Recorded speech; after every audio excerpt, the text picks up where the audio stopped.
paano yung ano? Papa.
Ito na.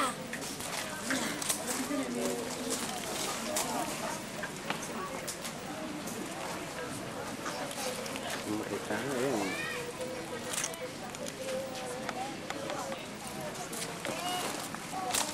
Ito naman sila nagbas na.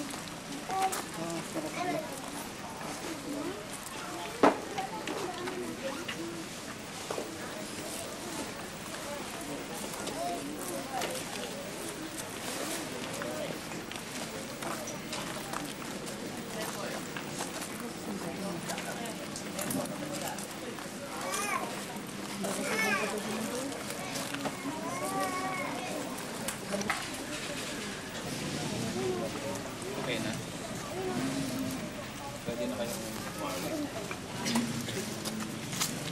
tayo pong lahat ay magsiupo sa iyong paanan at magsitanggap ng iyong espiritu sa pamagitan ni Kristong aming Panginoon at tagapagligtas. Amen. Ang pagbasa ng salita ng ating Panginoon. Kung tayo nasisisampalatayang si Jesus ay namatay at nabuhay na maguli, ay gayon din naman ang nangatutulog kay Jesus ay dadalhin ng Diyos na kasama niya. Sapagkat ito'y sinabi namin sa inyo sa salita ng Panginoon, na tayong nangabubuhay na nangatitira hanggang sa pagparito ng Panginoon, ay hindi tayo mga uuna sa anumang paraan sa nangatutulog. Sapagkat ang Panginoon din ang bababang mula sa langit na may isang sigaw, may tinig ng arkanghel at may pakakak ng Diyos. At ang nangamatay kay Kristo ay unang mga bubuhay na maguli. Kung magkagayon tayong nangabubuhay na mga titira ay aagawin kasama nila sa mga alapaap upang salubungin ang Panginoon sa hangin at gayoy sa Panginoon tayo magpakailanman.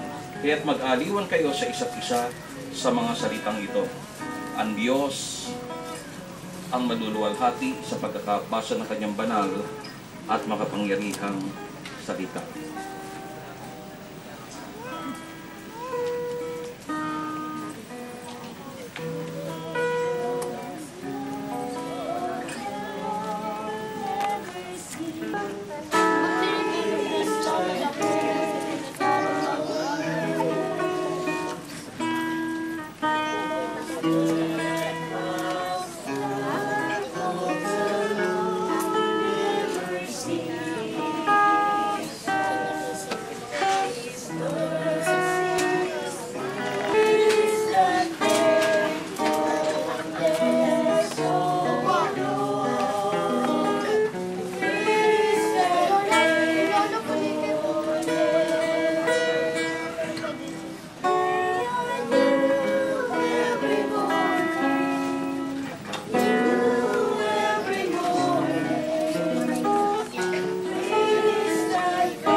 na rin po ang aming tatay. At mabigat po sa kalooban kasi po wala na rin po kaming magulang. Pero nagpapasalamat po kami sa Diyos dahil nakapiling namin ang magulang namin na naging mabuti para sa amin. Iningatan kami, inaruga kami hanggang sa naging malaki kami, naging maayos ang aming buhay. Nagpapasalamat kami dahil ang Diyos ay naging mabuti sa amin. Napakabuti rin ng Diyos sa magulang namin dahil kahit kami hindi ganong may pera o anuman, pero hindi kami pinabayaan. Kahit kami marami ring magkakapatid. Sa mga kapitbahay namin, sa mga taong tumulong sa amin at nakiramay sa amin, nagpapasalamat kami sa inyo dahil nadarama namin ang pagtulong nyo at saka pagdamay nyo sa amin. Papasalamat kami ng marami sa inyo sa mga panalangin na ginawa ninyo sa amin. Tsaka sa mga panahon na ang tatay namin ay may sakit na niluluhog namin sa Lord na siya'y mapagaling. Pero ang Diyos pa rin ay may karapatan sa buhay ng bawat isa. At ang pagpanaw na aming tatay, nagpapasalamat kami dahil alam namin na siya'y nasa piling na ng Panginoon at alam namin na siya'y masaya na rin doon. Kaya nagpapasalamat kami. Salamat sa mga tao na sa amin sumasama hanggang sa huling pagpunta namin dito. Maraming salamat po sa inyong lahat. Tuloy po. Ang kapayapaan ng Diyos na di masayot ng pag-iisip ay mag-iingat sa inyong puso at ng inyong mga pag-iisip sa pagkilala at pag-ibig sa Diyos at sa Kanyang anak na si Jesucristo ang aming Panginoon, at ang pagpapala ng Diyos na makapangyarihan sa lahat, ang Ama, ang Anak at ang Espiritu Santo ay sumagitna ninyo at manahang palagi sa inyo. Siya nawa. Pwede na ba natin tingnan sa ulit pagkakataon yung labi ng ating binamahal?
Kaya ang kawakan.